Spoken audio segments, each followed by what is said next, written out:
Waziri Mkuu Mwigulu Nchemba ameagiza kufunguliwa kwa kanisa la Ufufuo na Uzima, huku akieleza lipewe miezi 6 ya uangalizi katika kuzingatia miiko, masharti na sheria za uendeshaji wake.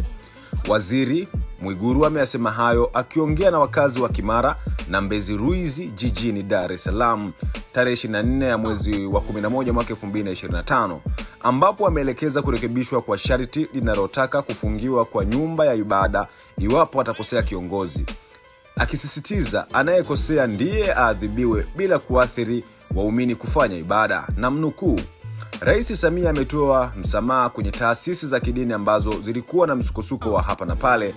Mheshimiwa Waziri wa Mambo ya Ndani upo hapa. Baada ya hapa, fuatilia utaratibu mzuri, ziandikie upya taasisi za kidini miiko ya masharti yao ya uandikishwaji yanayofikia wapi, na zile ambazo zilikuwa na shida wape uangalizi wa miezi 6. Natambua ilikuwepo hii ya Ufufuo na Uzima, kaifungulie, wape masharti ya uangalizi wa miezi 6, ziangalie taasisi za dini kuzikumbusha miiko na masharti ya usajili waliopewa, na endeni mkayaangalie upya masharti.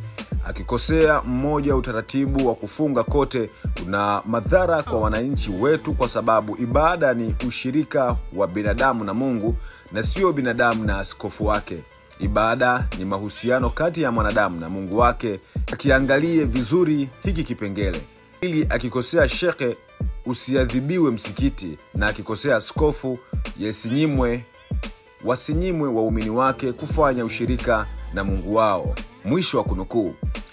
Kanisa la Askofu Gwajima lilifungiwa usajili Juni 2, 2025 kwa kile kinachotakwa na serikali kuwa lilikuwa na masharti ya uendeshwaji wake kwa kuhusisha siasa ndani ya kanisa.